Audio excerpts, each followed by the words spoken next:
안녕하십니까. 오늘 빠세 초대석에서는 대한민국 최고의 정비사업 전문가, 부동산 주치, 투미부동산 김재경 소장님 모셨습니다. 안녕하십니까. 네, 반갑습니다. 재개발 재건축 전문가 투미부동산 컨설팅의 김재경 소장입니다. 모든 공공기관 또 모든 전문가들한테도 인정받는 최고의 전문가니까요.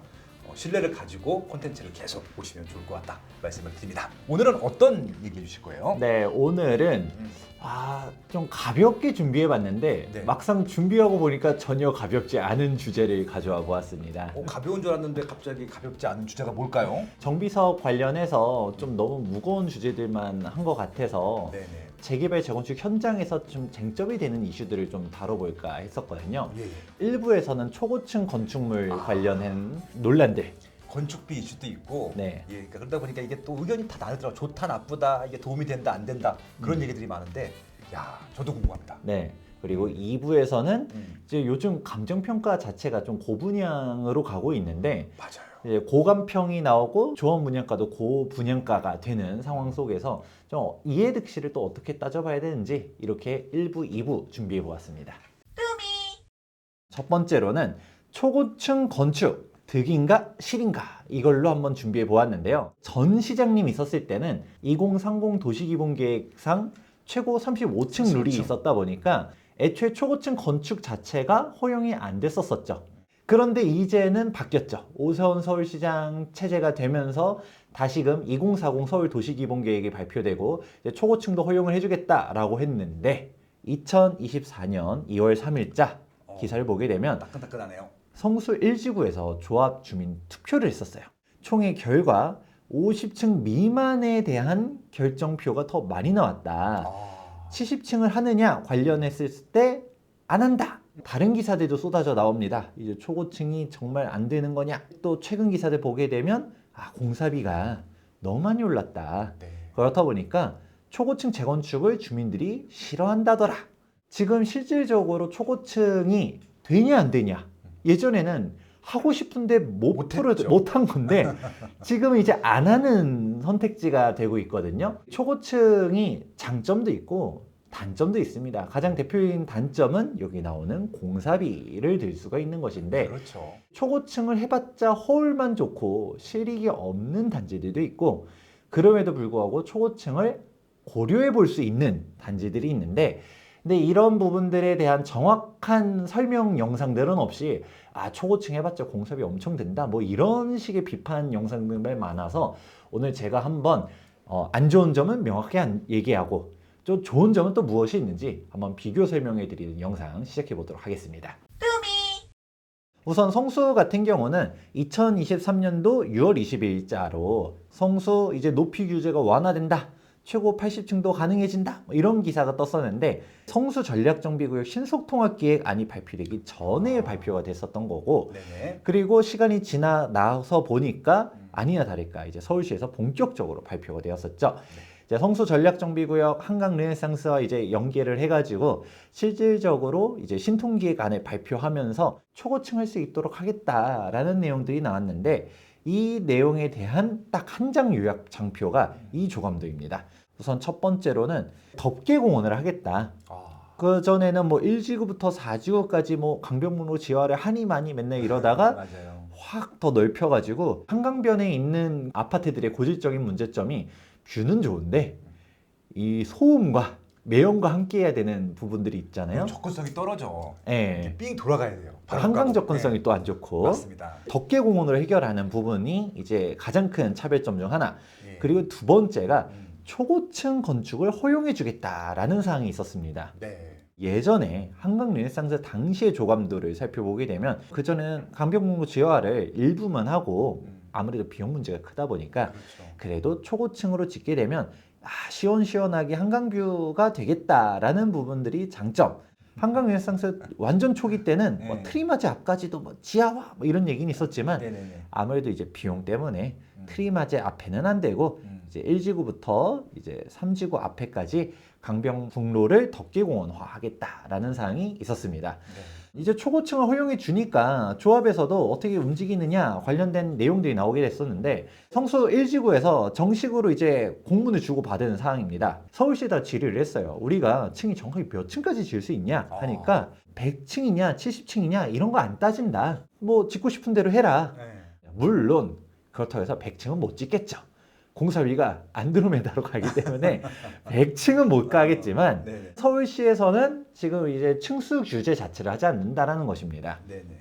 이제 그런 내용이 나온 이후로 조합원들한테 어떻게 갈 것인지에 대한 주민 의견을 한번 물어보는 시간을 가져본 거예요. 네네. 제가 조합원이면 정말 좋겠지만 저는 아니고 저희 가족이 성수 1지구 조합원이거든요.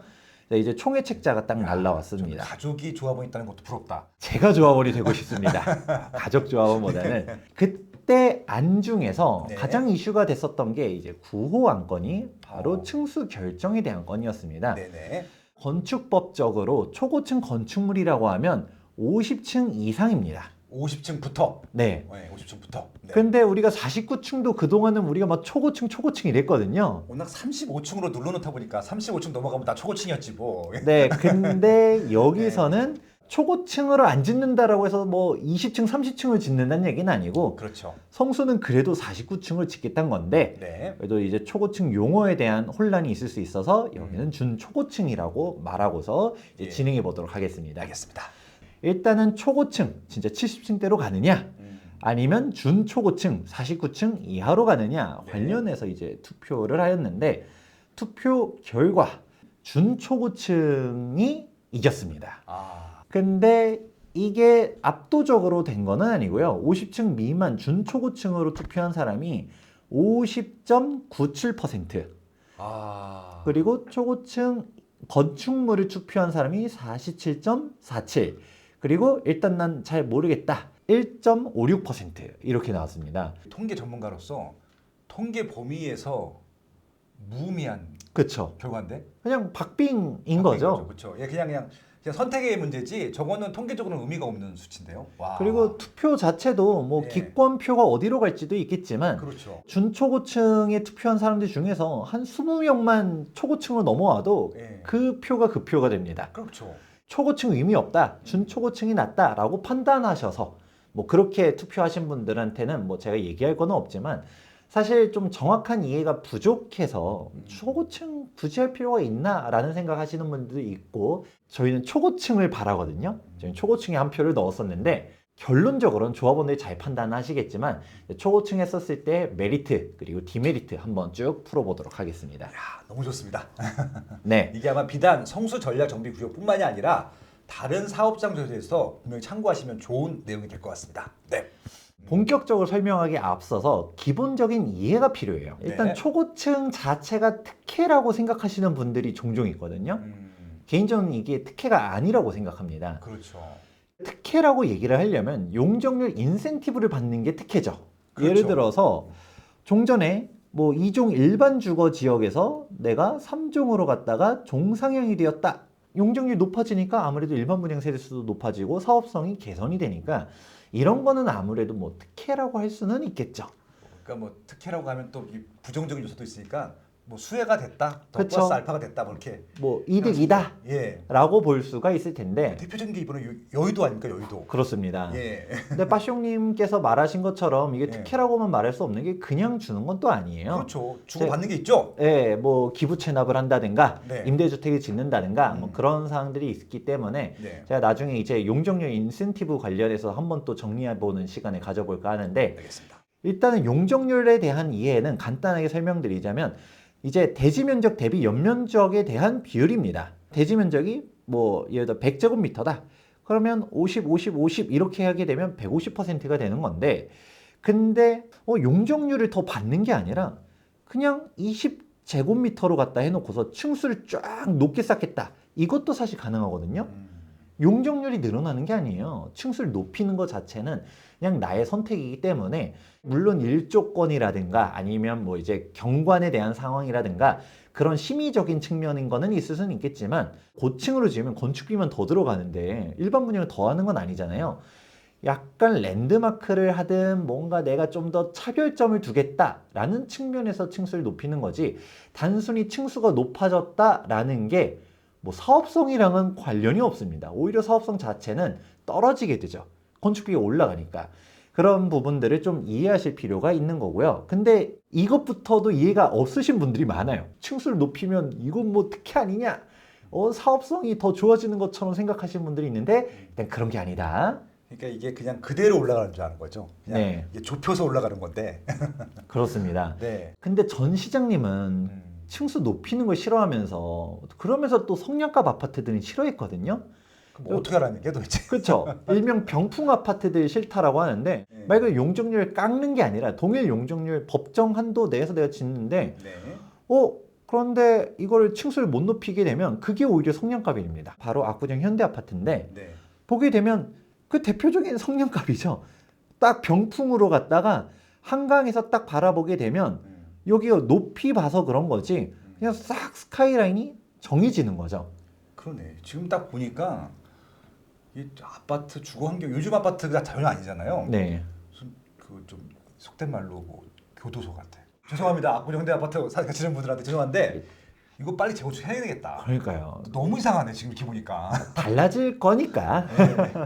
오히려 층수를 낮추면 인면이 제한될 수밖에 없어요. 왜냐하면 아무래도 일반 분양을 포기하진 않을 거기 때문에 네네. 용적률을 낮출 일은 없을 거고 맞아요, 맞아요. 제한된 건폐율과 용적률 내에서 최대한 빽빽하게 짓게 되다 보면 어, 평이한 아파트 단지가 될 수밖에 없다. 그렇죠.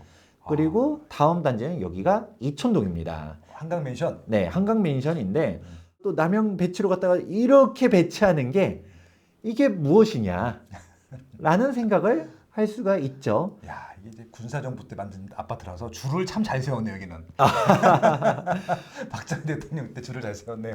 더군다나 한강 맨션은 이때 당시 건축했을 때 용적률도 낮았었어요. 맞아요, 맞아요. 이렇게 딱 봐도 저층이잖아요. 그럼에도 불구하고 이게 용적률이 중요한 게 아니라 네. 높이가 낮게 되면 사실 빽빽해질 수밖에 없다. 바로 이촌동에서 대비가 되는 한 단지. 이촌 렉스 아파트를 재건축한 레미안 첼리투스가 있는데 네네. 이 첼리투스를 살펴보게 되면 층수가 쫙 높여되면서 이 스카이라인이 또 다르지 않습니까? 그렇죠. 저기 맨 앞에 있는 게 101동인데 저게 56층이고 뒤에 건 40층이고 뭐 그렇습니다. 아무튼. 네. 해당 레미안 첼리투스 같은 경우는 1대1 재건축의 대표적인 표본이다 보니까 그렇죠. 여기는 뭐 용적률 인센티브를 더 받은 것도 아니고 그냥 동일 평형으로 넘어갔고 네. 그냥 층수만 높인 거죠. 그렇죠. 그러면 이렇게 스카이라인을 바꾸는 게 오히려 병풍 아파트를 없애는 길이라고 저는 보고 있거든요. 네, 맞습니다. 그러니까 저게 멋있고 나쁘고의 평가는 우리가 솔직히 하면은 이게 바이어스가 들어간다고 할 수 있는데 제가 이 첼리투스에 대해서 객관적으로 볼 사람이 누군가를 생각해 봤어요. 외국 사람들은 객관적으로 볼 거잖아요. 그렇죠. 그때 그 트럼프 대통령이 그 김정은이랑 협상하기 전에 한국의 발전된 모습을 10분짜리 영상으로 만든 게 있는데 여기만 나왔어요. 첼리투스만. 그러니까 그 트럼프가 봤을 때도 제일 멋있는 아파트라고 아마 첼리투스를 평가했던 것 같아. 그 영상만 보면은. 디자인 서울 얘기는 하는데 그 핵심이 사실 층수에 대한 규제를 풀어줘서 그렇죠. 본인이 물론 나는 초고층 해봤자 공사비가 많이 들어가서 안 하겠다라고 하면 그건 조합원들의 선택. 우리는 근데 짓고 싶다라고 하면 해줘야 된다는 거죠. 초고층 건축이 특혜라는 오해를 하는 이유 중 하나가 주택보다는 상업지역들. 상업지역 같은 경우는 보게 되면 일단은 건폐율이 높고 그리고 용적률도 높다 보니까 이 높은 용적률을 다 살리려다 보면 아무래도 고층이 될 수밖에 없는 것이죠. 초고층 하면 뭔가 높은 용적률 받은 것 같고 막 이런 생각들을 하게 되는데 근데 동일 용적률에서는 의미가 없다. 여의도가 대표적이죠. 네. 여의도의 이제 마천로드를 보게 되면 이 인면이 과연 안 아름다운가? 뭐 이거는 차치한다 하더라도 이게 고층으로 가게 됐을 때 사실 오히려 스카이라인이라든가 아니면 병풍은 오히려 해결이 된다라는 말을 먼저 해드리고 싶습니다. 네. 초고층을 선호하냐 선호하지 않느냐 이거 관련해서는 의견들이 붙을 겁니다. 근데 정확한 이해가 있어야 되는 것 중 하나가 일단은 건축비가 많이 들어가는 건 팩트예요. 그렇죠. 그건 팩트죠. 그리고 그 전에 우리가 50층으로 짓는다 50층까지 지을 수 있습니다 라고 한다 하더라도 실질적으로는 다들 49층 이하로 짓는 게 50층을 찍는 순간 초고층 건축물로 건축법상에서 분류가 되면서 일단은 규제가 확 달라집니다. 인허가 관련해서도 조금씩 달라지고, 인허가 복잡해지고. 네, 그리고 준초고층 같은 경우도 피난 안전구역이 없는 건 아니지만 그래도 중간에 한번 설치할 수 있는 게 초고층 건축물이 되면 이것도 더 많이 설치해야 되는. 중간중간에 우리가 진짜 우리가 분양할 수 없는 대피 공간 이런 것도 말씀하시는 거죠? 네. 그렇죠. 그냥. 그런 것뿐만 아니라 안전 관련해서도 평가가 더 까다로워지는 까다로워지겠죠. 부분들이 있습니다. 아무래도. 당연히 설계에 대해서도 이제 뭐 좀 더 디테일하게 갈 수밖에 없는 것이고, 다 보니까 49층, 즉 준초고층 같은 경우도 30층 넘어가면 또 설계나 이런 인허가가 복잡해지긴 한다 하더라도 초고층 같은 경우랑 비교했을 때는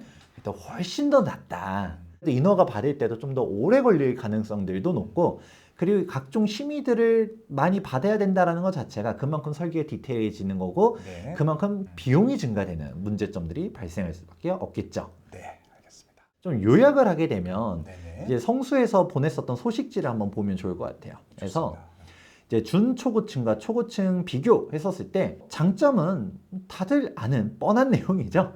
가치 상승, 네. 랜드마크 막 이런 부분들이 있고, 쾌적성, 용적률이 동일하다라고 했었을 때 아무래도 높이를 높게 건축물을 하게 되면 아무래도 대지 면적, 건폐율은 낮아질 수밖에 그렇죠. 없죠. 이렇게 얇게 올라가는 거니까. 네. 그렇죠. 그렇다 보니까 그러면 남는 땅들은 공원을 만든다든가 그렇죠. 주민 휴게시설을 만든다든가 활용할 수 있기 때문에 훨씬 더 단지 쾌적성이 좋아진다라는 점은 장점인데, 네. 당연하겠지만 단점도 있죠. 사업 단점. 기간이 증가가 되고, 공사 기간이 길어지니까. 네, 공사 기간도 늘어날 것이고, 그렇죠. 일단 이 사업 기간 증가 같은 경우는 인허가 받는, 네, 맞아요. 인허가. 착공 전에 사업 기간도 늘어날 가능성이 맞아요, 높고, 맞아요. 공사 기간 자체도 당연히 늘어날 것이고, 당연히 그렇죠. 네. 공사비도 늘어날 것이고, 그렇죠. 그러니까 종합적으로 사업 비용이 늘어난다. 돈과 시간이 많이 든다. 한마디로. 예. 그러니까 우리는 선택을 해야 되는 것이죠. 네. 49층도 일단 돈과 시간이 많이 들어가는 건 사실이지만, 네.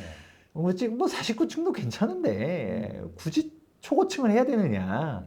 70층 하면 좋은 건 좋은 게겠지만 대가 없는 혜택은 아니잖아요. 그렇죠. 그렇기 때문에 우리가 좀 선택을 해야 되는 상황이 오게 되는데, 이 부분을 좀 더 명확하게 비교한 사항이 있습니다. 어떤 겁니까? 이제 최근 총회에서 네. 이제 자료를 가져오게 되면 50층 미만의 준초고층이랑 50층 이상의 초고층을 했었을 때에 대한 사항. 성수 같은 경우는 59층을 해도 한강 조망이 조합원들은 다 돼요.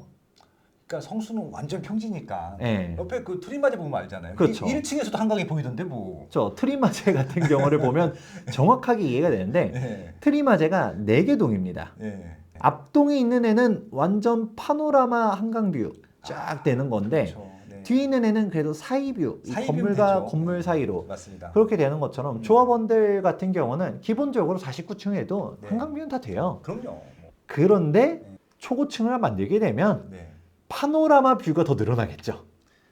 그렇죠. 네, 뭐 그런 차이라고도 볼 수도 아니, 있는데, 이게 또 차이가 또 하나 있는 게 뭐냐면요.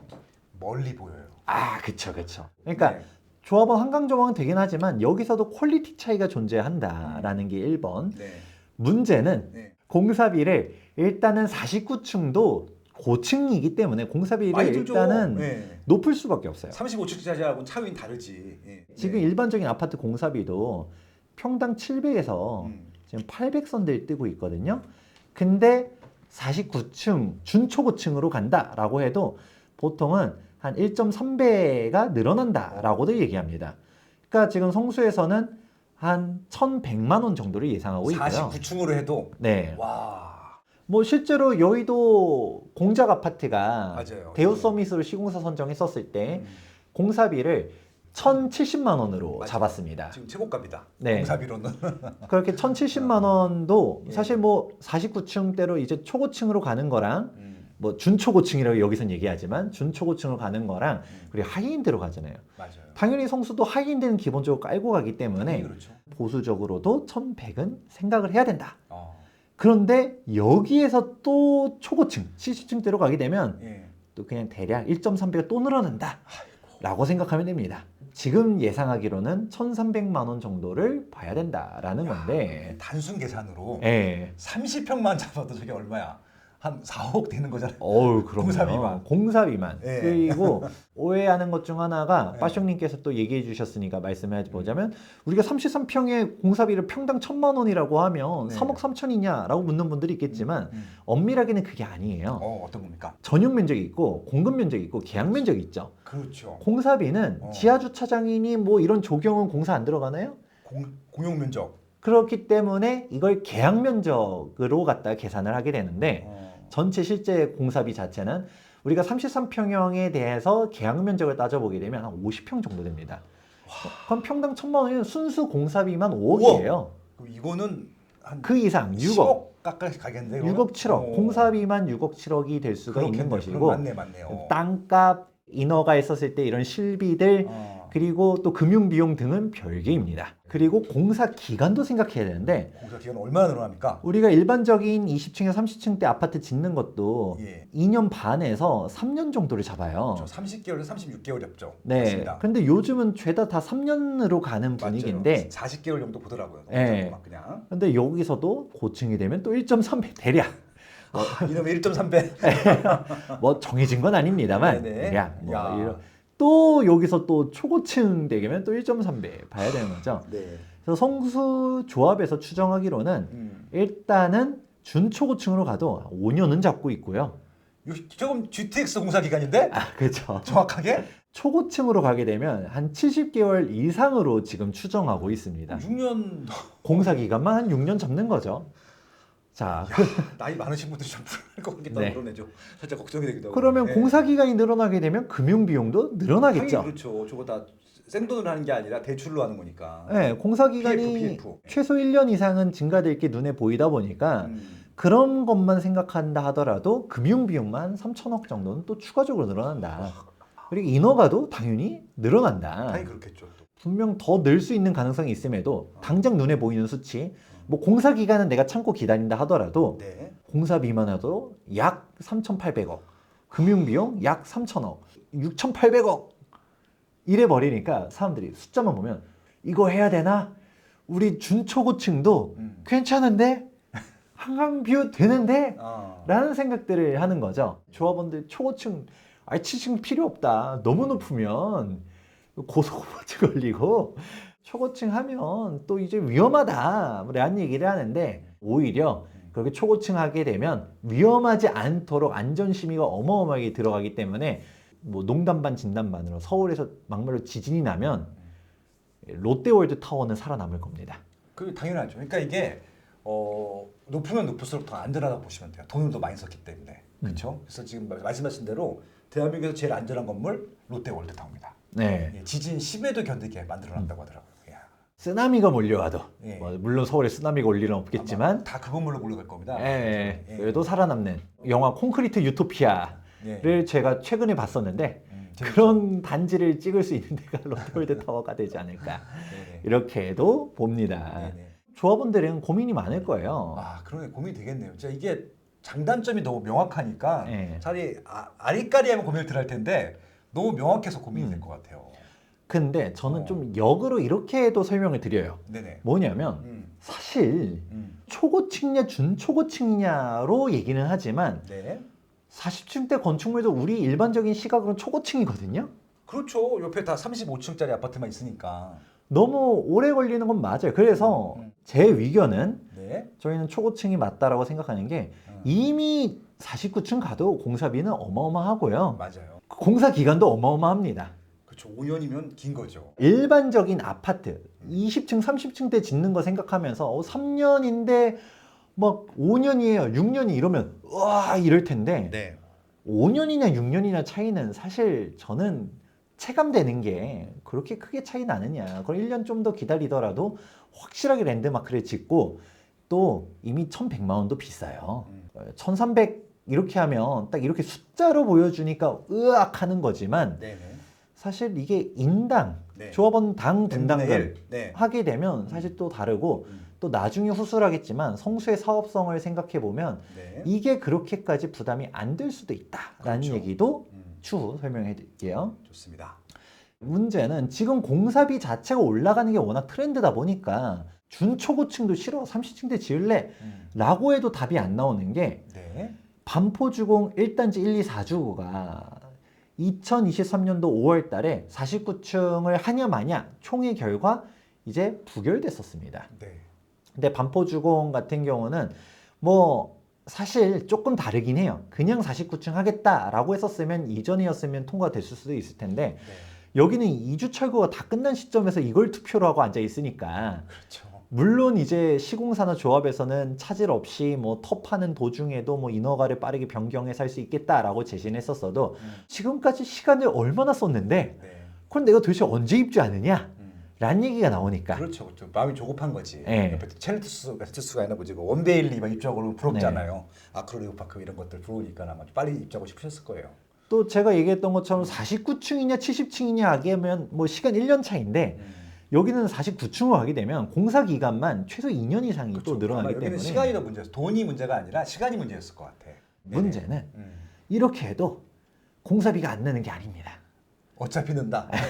시간이 똑같아도 공사비 늘었다. 2.6조였는데 예. 와 4조로 증액 요구를 해서 예. 불과 한 5년 전만 해도 조 단위 프로젝트 하면 우와 이랬었었는데 그건 진짜 뭐 일반적인 단지에서 나올 수가 없는 금액이었죠. 근데 지금은 공사비 하도 올라가니까 예. 그냥 좀 대단지다 싶으면 그냥 1조예요. 그러니까 만약에 저게 이제 현대모터스 저렇게 4조가 되게 되면은 일반 중견 건설사의 몇십 년 매출이야. 네. 한 개 단지로. 네.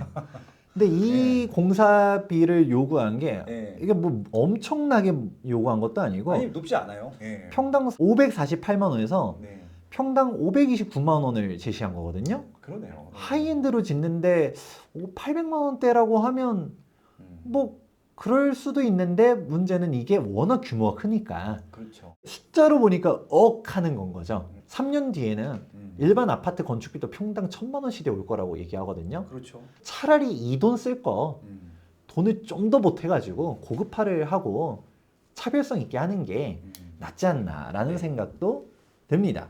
이제 막 이런 얘기들만 나오죠. 49층 공사비 더 달라고 하니까 주민들 놀란다. 그러면서 공사비가 막 치솟았다라고 하는데 사실 엄밀하게 따지면 초고층 때문에라기보다는 2, 3년 사이에 공사비가 두세 배가 뛴 게 문제거든요. 그렇죠. 그렇죠.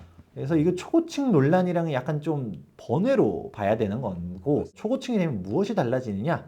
지금 성수 1지구 이게 구조감도예요. 이 구조감도가 워낙 이뻐가지고 제가 좀 가져온 겁니다. 너무 멋있는데. 이게 건영에서 49층 설계한 거거든요. 아. 이게 예를 들어서 70층은 늘어난다.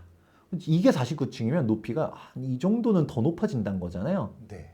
그러면 높아지고 뒤에 있는 짜잘한 동들 몇 개 삭제하고 그러면 이제 어떻게 될까요? 앞에 막 파노라마 한강뷰가 쫙쫙 또 되고 더 5층은 이제 앞에 이제 여기도 내려보겠죠? 한강뷰 자체가 조합원들은 기본적으로 된다라고 했지만 우리가 여기서도 사이뷰보다는 더 높은 뷰.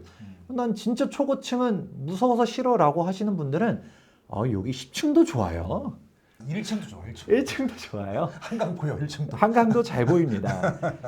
그런 식으로 가기 때문에 네. 더군다나 솔직히 이렇게 공사비가 높게 들어가면 네네. 다른 데서는 네. 이제 어려워질 겁니다. 잘 해봤자 사실 40층대 건축도 논란이 많을 수밖에 없어요. 지금 49층도 우리 포기하겠다라는 조합들이 있거든요. 많죠. 네. 그런 상황 속에서 이게 그럼 어떤 조합들이 초고층을 갈 수 있느냐? 이거는 명확한 어드밴티지가 있는 조합만이 갈 수가 있습니다. 그렇겠죠. 그게 바로 무엇이냐? 한강 뷰가 되는 곳들. 아. 도심지에서 뷰가 잘 되면 개방감 늘어나고 와 좋다 뭐 이런 거는 분명히 있어도 거기서 끝이죠. 물론 거기서 끝이라는 표현이 좀 그런 게 그게 어마어마하기 때문에 가치가 있는 거지만 네. 반포, 잠원동 이런 데서 한강 뷰가 되고 안 되고가 가격 차이가 최소 5억 그리고 이게 또 어떤 뷰냐에 따라서 그냥 뷰가 안 되는 아파트와 비교하게 되면 그냥 뷰값만 10억 이상도 차이가 나거든요. 그렇겠죠. 예. 그러면 우리가 현실적으로 생각해 볼 때 인당 그럼 분당을 얼마를 더 내야 돼? 했었을 때 예를 들어 뭐 1억을 더 내야 된다. 2억을 더 내야 된다. 생각해 본다 했었을 때 근데 내가 파노라마 뷰를 받을 수 있다? 라고 이 뷰값만 100% 이 영구 조망이 다 되는 건 아니잖아요. 네. 안 가리는 조망이 아니라 나도 뒤에 똥을 받을 수도 있는데 네. 완벽한 뷰를 가지고 갈 수 있는 게 더 늘어난다 라고 하게 되면 와 이거 뷰값만 해도 한 5억 가치는 더 올라갈 것 같은데 라는 명확한 기대감이 있는 곳들, 네. 즉 한강 변에 있는 곳들은 초고층 가겠죠. 대표적으로 뭐 한남 성수, 뭐 압구정, 반포, 이촌, 여의도 그쵸. 이런 곳들은 초고층에 대한 메리트가 명확하게 있으니까 네. 여기서는 분명 또 공사비 때문에 갈등은 되고 그럼에도 불구하고 초고층에 대한 니즈들도 여전히 존재할 거라고 보고 있습니다. 네. 그냥 우리는 도심 한복판에 있는데 우리 동네에 랜드마크를 만들겠습니다 하면서 49층 뭐 이래도 솔직히 어려울 가능성들이 있다. 그런 것들은. 근데 이거 정말 중요한 말씀 해주셨는데 그거를 단적으로 알 수 있는 지역이 부산이에요. 부산 도심 내에 주상복합 진짜 많아요. 그 40층대. 근데 아무도 랜드마크로 얘기 안 해. 안 보이거든. 다 높으니까. 근데 일단은 해운대구 수영구에 있는 거는 적당히 높아도 다 랜드마크야.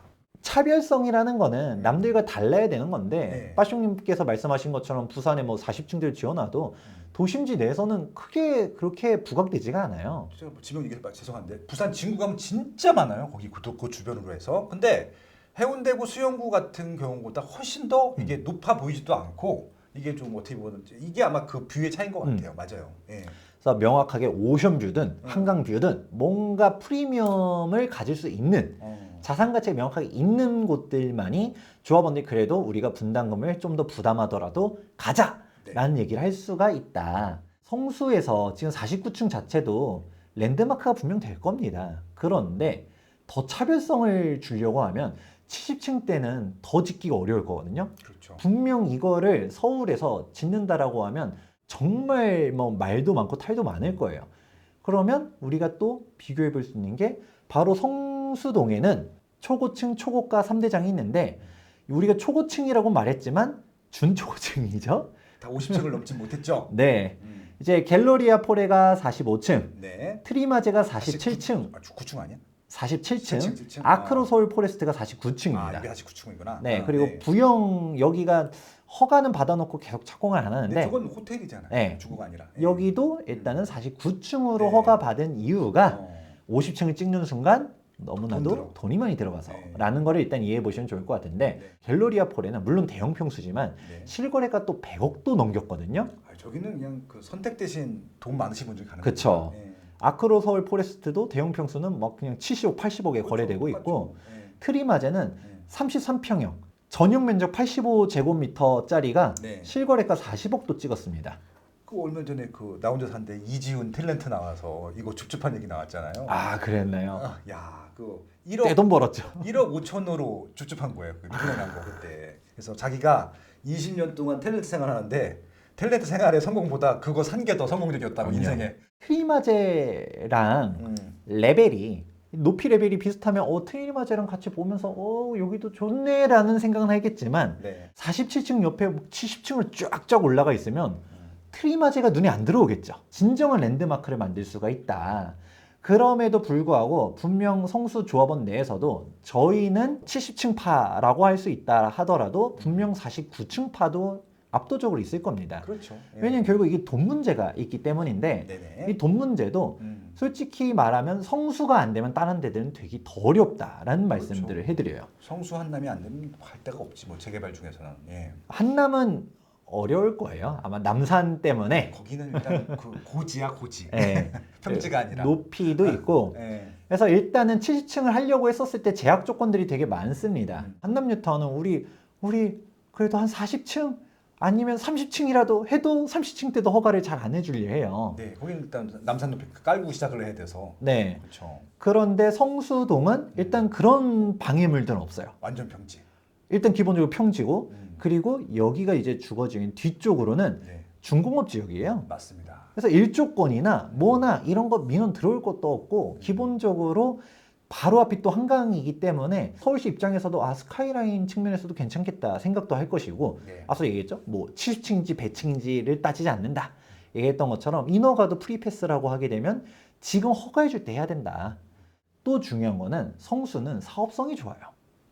엄청 좋죠. 엄청 좋아요. 그냥 좋은 정도가 아니라 우리가 성수에서도 뭐 1지구, 4지구가 사업성이 좋아요 라고 말하는 거는 용호 쌍박 이런 느낌처럼 1지구부터 4지구에 솔직히 다 좋아요. 다 좋죠. 다 좋은데 그 와중에 더 좋으네. 어. 대박인데 뭐 이런 거에 대한 느낌인 거지. 음. 지금 보세요. 조합원 수 대비 뭐 세대수 1번 분양이 엄청 많아. 일단 곱하기 2하고 네. 2로 2랑 2지 뭐 대충 대략적으로. 그래서 이런 데는 사실 예. 걱정할 필요가 없습니다. 그래서 예. 반포도 예. 공사비가 4조예요 라고 하니까 숫자 때문에 놀란 건데 막상 평당 공사비 보면 800만 원대 중반이었잖아요. 그렇죠. 그렇게까지 하이엔드인데 높은 것도 아니었다. 음. 그리고 반포 주공은 일단은 대지분도 넓고 일반 면적이 높기 때문에 대감집 걱정할 게 아닙니다. 우리가 그 연예인 걱정을 뭐하러 해? 네. 실질적으로 일반 분양가도 물론 이제 분양가 상한제가 어떻게 될지는 또 지켜봐야겠지만 네. 그래도 고분양가로 잘 할 거 아니에요. 그러니까 지금 옆에 있는 그 원펜타스가 8억 8천에 분양할 것 같잖아요. 그러면 꼭 1억에 분양하는 거지 뭐. 예. 강남 쪽도 그래도 이제 뭐 평당 8천 시대가 오는데 진짜 평당 1억에 분양을 하게 돼도 그래도 받을 사람은 다 받죠. 사실 이 공사비가 올라갔어도 네. 분양가로 이제 상쇄를 할 수 있기 때문에 그런 부분들도 있고 당연하겠지만 이런 공사비 같은 경우도 실비잖아요. 공사비 늘어난 거는. 그럼 이게 분양가에 우리가 녹일 수가 또 있거든요. 네. 그리고 이렇게 랜드마크를 만들게 되면 당연히 분양가도 30층으로 지으면서 고분양가 받으려 하는 거랑 49층 지으면서 고분양가 하는 거랑 70층이야. 이 동네 이 랜드마크는 여기밖에 없을 것 같아. 다른 데들 솔직히 70층 얼마나 가능할까? 뭐 압구정 정도는 70층 하겠다라고 하겠지. 다른 데들도 과연 어떻게 할 건지도 한번 봐야 될 건데 누가 봐도 상징적인 곳들, 부촌들은 하겠지만 네. 그건 성수동이 예를 들어 70층 하게 되면 진짜 이제 기억에 남을 수 있는 즉 일반 분양 사업성도 높기 때문에 쫙쫙 높이게 되면 분양 수입을 1억씩만 더 받는다 하더라도 충분히 분담금이 그렇게 높지 않을 가능성도 높다. 그렇죠. 물론 저희는 그렇게 봐도 제 말이 정답은 또 아니잖아요. 그렇죠. 네. 그래서 결국 나중에는 조합원들의 이제 총의를 모으긴 해야겠지만 네. 지금 이렇게 박빙이었는데 충분한 설명과 이해가 곁들여지게 되면 초고층에 대한 부분도 충분히 가능성이 있을 것이다. 공문 또 내려보낸 거 보다 보면 네. 지금은 조합원들 의견을 묻는 거지 이게 확정이라는 게 아니다 라는 얘기들도 합니다. 당연하겠지만 1지구는 49층 가는데 나머지 뭐 2, 3, 4는 우리는 초고층 할 거야 라고 하면 사실 또 이상하잖아요. 그렇죠. 그럼 또 갈 수도 있고 인허가를 받다가 또 서울시가 그렇게 요구할 수도 있는 것이고 물론 조합원들 의사에 반해서 그렇게 강행하는 건 아니겠지만 여전히 나중에 바뀔 수 있는 여지는 충분히 있다라는 말씀들을 했었습니다. 네네. 자, 그러면 우리가 서울의 네. 랜드마크들을 보게 되면 대표적인 3대장이 있죠. 초고층들이 많지 않은데 앞서 설명드렸던 레미안 첼리투스, 타워 팰리스, 여기가 목동 하이페리온. 하이페리온. 그렇죠. 네. 초고층으로 지으면서 랜드마크들을 가져가는 부분들이 있는데 이런 거를 앞으로도 이제 좀 상징성 있게 가져갈 수 있는 부분들 그리고 부산이 대표적인 초고층 건축물이 많잖아요. 마린시티네요. 네, 마린시티 그리고 또 이제 LCT. LCT. 여기는 또 레지던스이기도 하지만 그렇죠. 네, 이거. 주거 시설로는 가장 높은 건축물입니다. 꼭 너무 막 공사비만 연연할 필요가 또 있을까? 분명 또 압구정도 예전 생각해 보면 구 한강 르네상스 발표했었을 때 압구정은 또 그 반대했었어요. 고층 해봤자 아이고 공사비는 더 든다 했다가 시장이 바뀌고 나니까 네. 해달라 할 때 할 걸. 레미안 칠리투스처럼 그때 그냥 깔끔하게 우리 용적률 필요 없고 그냥 기부채나 땅 30% 내고 네. 그러고서 고층 해가지고 우린 딱 상징성 있게 랜드마크 하겠다 이런 것도 방향성이 있을 수 있기 때문에 잘 생각해 보시면서 조합원들의 현명한 선택 하는데 이 영상이 도움되셨으면 좋겠습니다. 너무 좋은 방송이었던 것 같고요. 제가 그 좀 아이디어를 좀 드리고 싶어요. 저도 이제 이거 고민을 많이 했고 뭐 몇 군데 자문을 하다 보니까 이제 제 나름대로 아이디어 생겼는데, 그러니까 이제 이건 다른 쪽도 마찬가지입니다. 이게 자꾸 내 돈을 늘려고 하니까 답이 안 나오거든요. 그러니까 부가가치를 좀 만드시는 방안으로 생각을 해보시면 좋을 것 같아요. 근데 성수 전략정비구역 특히 1지구는 나 솔직히 이렇게 하고 싶어요. 100층 짓는 거야. 네. 100층을 어떻게 짓냐면은 한강변으로 다 그냥 다 붙여. 그러니까 뒤에는 다 아무것도 안 짓게 하고, 그러니까 모든 게 다 보여. 100층이. 그리고 성수가 어떤데요? 핫플레이스 아니에요. 뒤에 그냥 상업시설로 다 개발해서 그거 비싸게 분양하면 되잖아요. 그리고 100층 펜트하우스는 1000억씩 분양해도 돼요. 분양됩니다. 장담하는데. 들어올 것 같거든요. 아, 최근에 안 그래도 잠원동에 네. 무슨 800억에 분양한다고 850억 뭐. 분양합니다. 예, 850억짜리 분양이 돼요. 밑에는 모르겠는데, 그러니까 성수 전략정비구역은 잠원동과 비교할 필요도 없이 더 좋은 입지잖아요. 여기는 완전히 진짜 강남이 다 내려다 보이는 입지인데, 그렇게 하면은 주거에서도 사업성이 높아질 것 같고, 이 상업지역 많아지니까 그 자체도 성수는 상업지역이 되거든요. 거기는 바로 하우스에 붙어 있기 때문에. 그렇게 사업성을 올리게 되면은 이거 고민할 필요도 없을 것 같은데 10원도 안 들이고 할 것 같은데 제 생각에는. 막말로 네. 진짜 100층이 되면 네. 사이뷰는 아예 없죠. 일반 분양도 모두 다 한강뷰. 다 앞으로 빼는 거야 그냥. 그 뒤에는 다 상업지역. 완전 저층으로. 그 일반 분양 솔직히 뭐 30억, 40억에 한 대도 안 받을까요? 한강뷰인데. 당연히 봤죠. 아니 위에 맨 꼭 펜트하우스는 1000억 해도 들어온다니까. 네, 그럴 것 같거든요. 그래서 그렇게 하면은 서로 윈인 아닌가? 관광 상품으로도 더 멋있을 것 같아요. 세계적으로 올 것 같거든요. 지금도 가뜩이나 핫플레이스인데 더 핫플레이스 될 것 같기도 하고. 그래서 아예 그냥 핫플레이스로 만들어 버리세요. 주거로도 핫플레이스, 상업적으로 핫플레이스. 그러면 되게 좋을 것 같습니다. 네. 너무 이게 뭐 숫자만 보고 그러기보다는 네. 지나고 보면 그때 잘 지을 걸 이라고 후회하시는 조합원분들도 분명히 있거든요. 맞습니다. 한번 정답은 없지만 이제 여러분들이 잘 판단해 보시면 좋을 것 같습니다. 네, 1부 너무 감사하고요. 또 2부가 준비되어 있기 때문에 1부는 여기까지 마무리하고요. 2부에서 또 다른 주제로 찾아뵙도록 하겠습니다. 잠시 뵙겠습니다. 고맙습니다. 감사합니다.